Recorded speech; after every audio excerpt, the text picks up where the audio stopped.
What's up guys, Jackal here with Breaking the Build, and today I'm going to bring you my CoCpocalypse build. This is a cast on critical strike Sunder build using Firestorm as the only spell.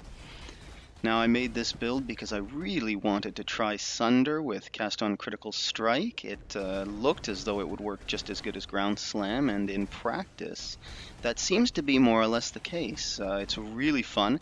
It's got great reach. It seems like increasing the AoE doesn't increase the length of Sunder, the distance of the enemies you can hit, but it does, of course, increase the AoEs that pop off the monsters that you hit with the initial attack.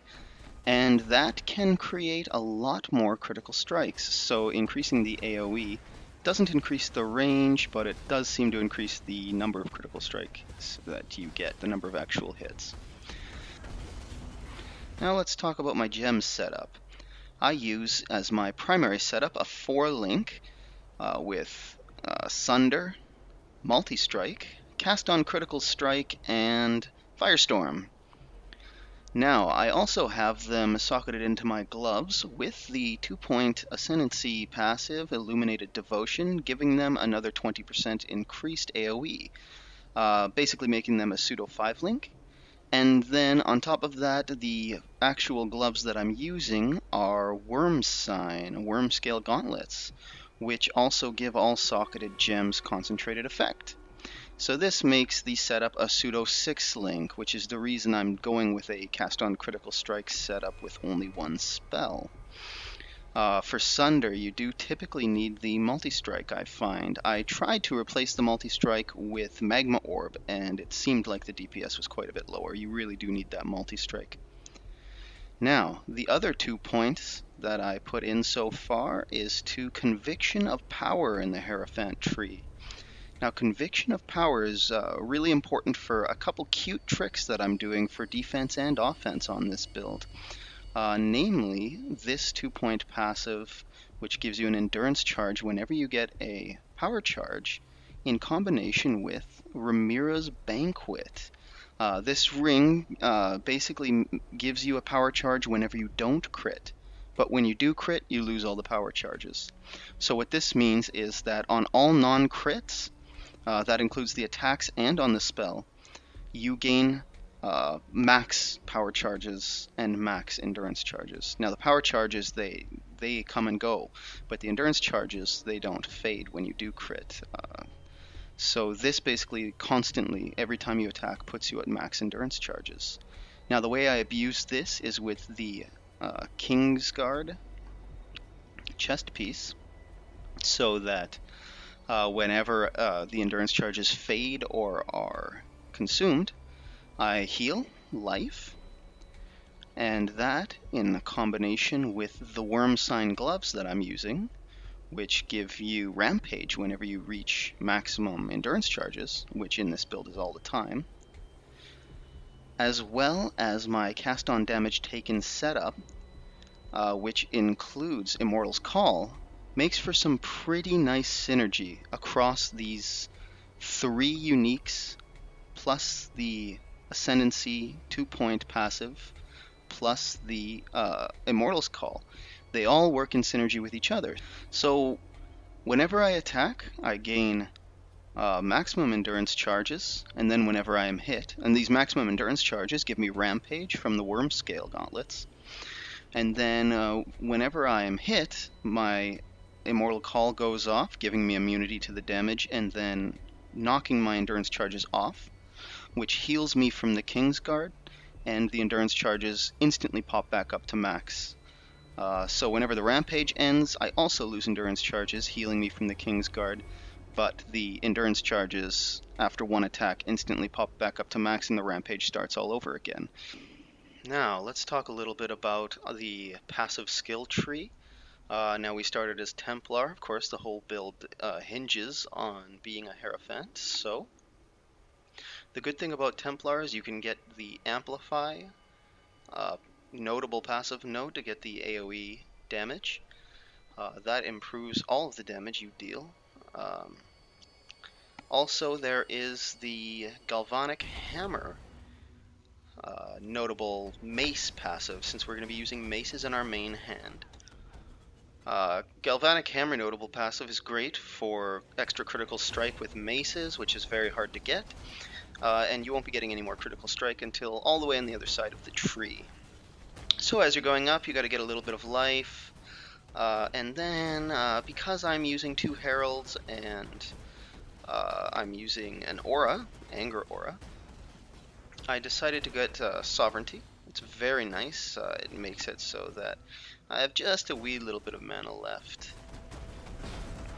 I picked up all the fire nodes on the way to Witch. In the Witch Tree itself, there's a couple nice life nodes, especially Cruel Preparation, which also gives you a little bit of resist all. But the most important thing to pick up in Witch is the Blast Radius, increase area of effect of skills and increased area damage, as well as the Jewel node right above it.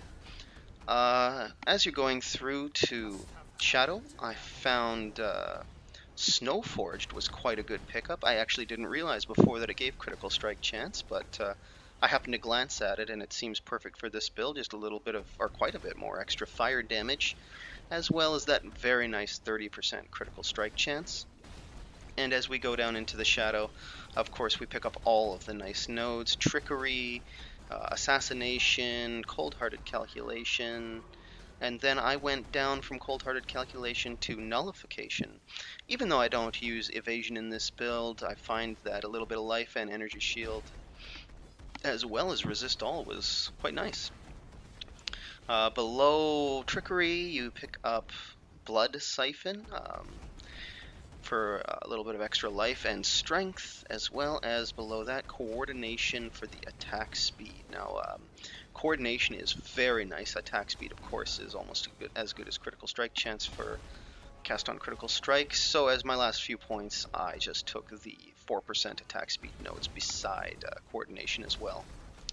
Now, as for my jewels, which are probably the most important part of the passive tree, I have this Dragon Splinter jewel giving me 1% chance to block with spells while dual wielding. It also gives me 11% global critical strike chance and 3 energy shield gained on hit. So that is more or less a perfect jewel, at least for which stats are on it, if not the values of the stats. Then I have this Gale Splinter, 6% maximum life, 3 energy shield on hit, so that's 2 jewels giving me that energy shield on hit, which is really nice when you're attacking as fast as we do. In fact, this build also uses the Totem Bro to attack as fast as possible. And then 10% area damage, very nice. And as my third jewel, I just have a blue jewel giving me 9% damage and 10% fire damage. Oh, 16% fire damage. So that's an extra 25% total damage from 1 blue gem jewel, so that's quite nice as well. Moving on. So overall, this is a fantastic build. The clear speed is very nice. Champ packs, normal packs, rare mobs, they all just melt pretty much instantly. You fill the screen, as you can see in the gameplay footage. You just absolutely fill the screen with apocalyptic, fiery death, hence the name CoCpocalypse. And so far I just hit level 80. I'm running tier 5 maps and there's been no problems at all. I run unidentified maps, pretty much just roll and go without looking at them, because the map mods so far this build can completely deal with.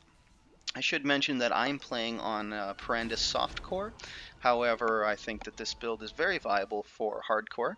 You're going to want to level until around level 50 to 60, somewhere in there, just self-casting Firestorm, because you won't have enough crit to use cast on critical strike. There are a couple downsides to the build. I would say that the single target is not as nice as some cast on critical strike builds. Never did get enough crit to have absolutely consistent Firestorms dropping on the single targets, so it can be a bit slow, but it's not too bad. It is pretty nice. And the other downside is just I never found a way to actually traverse the map quickly. I have no movement speed, and I don't have faster attacks connected to my Leap Slam, although either of these would solve the problem just fine. So I think those are the only two downsides. Overall, it's a great build. I'm having a lot of fun, and I really enjoy the cute mechanics between uniques and ascendancy classes, and I hope that we get to see a lot more stuff like that. This is not too overpowered, but it's just nice to see multiple uniques that also synergize with your ascendancy tree. Overall, I am absolutely enjoying this build. It seems like it could easily and very quickly level to level 90. Um, and I don't foresee myself having any problems bumping up into the mid to high tier maps. So I hope you guys enjoyed this build, and I hope you try out the CoCpocalypse. It's a lot of fun. I know all those uniques can be a little expensive to get, but I wouldn't assume that they'd be more than maybe 15 to 20 chaos total. None of them are very high tier uniques, so you shouldn't have much problems. This has been the first video in my Breaking the Build series. Thank you guys so much for watching, and please leave your comments below.